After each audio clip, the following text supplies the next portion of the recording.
अस्सलाम वालेकुम स्टूडेंट। इस वीडियो में मैं आपको इफ एल्स स्टेटमेंट के बारे में डिटेल के साथ बताऊंगा। मोस्ट प्रोबेबली जहाँ पे इफ स्टेटमेंट यूज हो रही होती है तो उसके साथ एल्स स्टेटमेंट भी यूज होती है जब आप कोई प्रोग्राम लिखते हैं। तो एल्स स्टेटमेंट क्या है? If statement executes it's block when the condition is true. ये ऑलरेडी आपको पता है कि जो इफ स्टेटमेंट है वो अपने ब्लॉक्स को कब, जो ब्लॉक मीन के जो करली ब्रैकेट के अंदर होता है, ठीक है, वो कब एग्जीक्यूट होता है करली ब्रैकेट के अंदर का कोड, जब कंडीशन ट्रू होती है। और कंडीशन कहाँ होती है? स्टार्टिंग में। आपको पता है इफ स्टेटमेंट जो है इसके दो पोर्शन होते हैं। इफ के बाद कंडीशन होती है और कंडीशन के बाद फिर नेक्स्ट करली ब्रैकेट के अंदर जो है वो एग्जीक्यूशन होती है। ठीक है, तो एग्जीक्यूशन कब होती है? जब कंडीशन ट्रू हो। ओके, इसके बाद नेक्स्ट देखें, अदरवाइज स्टेटमेंट इज स्किप्ड। मतलब अगर कंडीशन ट्रू नहीं है तो स्टेटमेंट जो है वो स्किप हो जाएगी, यानी कि स्टेटमेंट को कंपाइलर जो है वो रीड नहीं करेगा। ठीक है, आई थिंक ये आपको ये चीज क्लियर होगी। मैं फिर भी आपको ये लिख के बता देता हूँ कि इफ के बाद पैरेंथेसिस, ये पैरेंथेसिस के अंदर आपकी कंडीशन होती है। ओके, और इसके बाद करली ब्रैकेट स्टार्ट और करली ब्रैकेट आपकी क्लोज, इसके अंदर आपकी एग्जीक्यूशन होती है। ठीक है, आपका जो कोड है वो होता है। तो अगर आपकी कंडीशन जो है ये ट्रू है, ओके, तो आपका ये जो एग्जीक्यूशन है ये होगी। ठीक है, मीन के अगर कंडीशन में, जैसा कि लास्ट प्रोग्राम में हमने देखा था कि अगर आमर की एज हमारा की एज से ज्यादा है, यानी ये कंडीशन ट्रू है, तो यहाँ पे हम डिस्प्ले करा देते थे कि आमर इज ओल्डर देन हमारा। लेकिन अगर कंडीशन यहाँ पे फॉल्स हो जाती है, यानी कि आमर की एज हमारा से कम है, तो फिर ये जो पूरा पोर्शन है जिसको ये ब्लॉक जो पूरा है करली ब्रैकेट के अंदर, ये ब्लॉक कंपाइलर रीड नहीं करेगा, ये ब्लॉक स्किप हो जाएगा, मिस हो जाएगा। ठीक है, तो यहाँ पे हम क्या करें? मीन के हमने कंडीशन जो है वो ट्रू हो गई तो उसके लिए हमने एक ब्लॉक लिख दिया। लेकिन अगर कंडीशन जो है वो फॉल्स हो जाती है तो फिर एक अच्छा प्रोग्राम तो वही होता है कि कंडीशन फॉल्स हो तो फिर भी बताया जाए। ठीक है, फिर भी उसके लिए भी कुछ ना कुछ कोड लिखा जाए, उसका भी एक ब्लॉक लिखा जाए। तो इसके लिए हम एल्स स्टेटमेंट यूज करते हैं जो कि इफ स्टेटमेंट के बाद आती है। ठीक है, तो इसका हम जो है वो सिंटैक्स देखते हैं। ये सिंटैक्स है एल्स इफ एल्स स्टेटमेंट। ये देखें, सबसे पहले इफ स्टेटमेंट, और इफ स्टेटमेंट की पहले कंडीशन है और उसके बाद इसकी जो एग्जीक्यूशन यानी स्टेटमेंट ये करली ब्रैकेट के अंदर, इसके बाद एल्स, और एल्स के बाद करली ब्रैकेट की जो ब्लॉक है।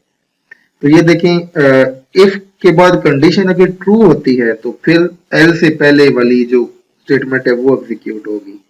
अगर इफ के बाद की कंडीशन फॉल्स होती है तो फिर जो पहली स्टेटमेंट है वो स्किप हो जाएगी और जो एल्स के बाद की स्टेटमेंट है वो एग्जीक्यूट होगी। ठीक है,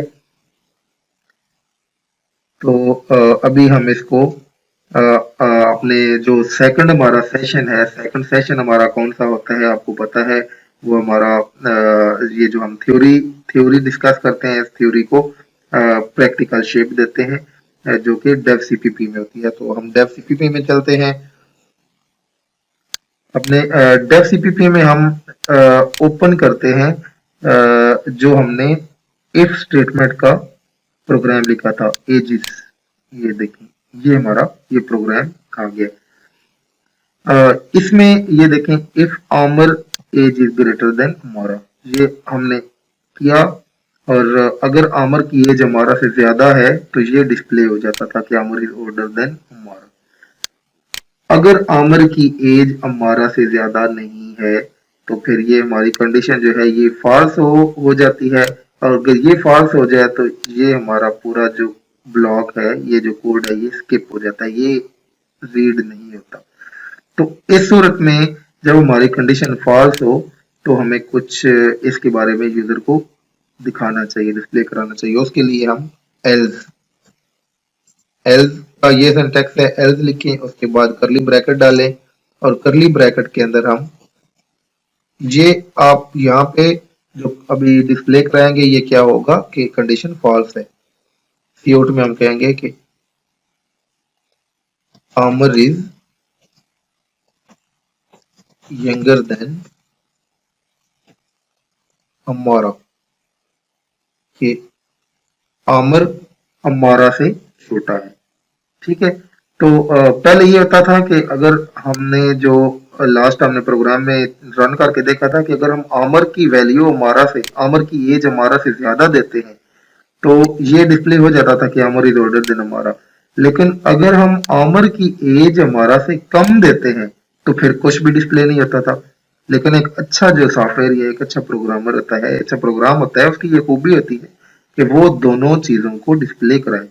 तो यहाँ पे हमने एल्स पार्ट में ये डिस्प्ले करा दिया है, यानी अगर ये हमारी कंडीशन ट्रू है, ठीक है, तो ये डिस्प्ले होगा, और ये पोर्शन मिस हो जाएगा, स्किप हो जाएगा। ऑन द अदर हैंड अगर हमारी कंडीशन ये फॉल्स है तो फिर ये वाला पोर्शन स्किप हो जाएगा, और ये एल्स का जो पोर्शन है ये एग्जीक्यूट होगा। ओके, इसको अभी हम कंपाइल करते हैं। कंपाइल हमारा सक्सेसफुली हो गया है, ये इसमें कोई एरर नहीं आ रहा है। हम अपने चलते हैं फोल्डर में जहाँ पे हमारा एजेस का ये सीपीपी फाइल है और ये एक्सी फाइल है। इसको हम डबल क्लिक करते हैं, ये देखो please enter age of Aamir, हम लिखते हैं 20, अम्मारा इसके हम लिखते हैं 18। ये देखिए कह रहा है Aamir is older than Ammara. ठीक है, ये तो हो गया ठीक। ओके, हम दोबारा इसको करते हैं। अभी आमिर की एज हम डालते हैं 20 और अम्मारा की एज डालते हैं 25। ठीक है, लास्ट टाइम जब हमने अम्मारा की एज ज्यादा डाली थी तो हमें इसने कुछ भी शो नहीं किया था, लेकिन अभी हम एल्स स्टेटमेंट में चले जाएंगे तो ये देखें कह रहा है Aamir is younger than Ammara. तो ये एल्स स्टेटमेंट का एडवांटेज है, ये इसका ये बेनिफिट है। अगर हम यहाँ पे देखें तो एक तो ये कंडीशन है कि आमिर की एज अम्मारा से ज्यादा है, ग्रेटर देन। सेकंड ये है कि आमिर की एज, सेकंड ये हो सकता है कि आमिर की एज जो वो अम्मारा से कम है, और एक थर्ड कंडीशन भी हो सकती है कि आमिर की एज अम्मारा के बराबर है, इक्वल है। ठीक है, तो हमारी फर्स्ट कंडीशन ये है कि अगर आमिर की एज अम्मारा से ज्यादा है तो उस सूरत में ये डिस्प्ले कराओ, एल्स, वरना एल्स में ये है कि अगर आमिर की एज अम्मारा की एज के बराबर है या आमिर की एज अम्मारा की एज से कम है, ठीक है, तो ये एल्स में बाकी दोनों सूरतें आ जाएंगी। ठीक है, तो ये लेक्चर हम यहाँ पे कंक्लूड करते हैं।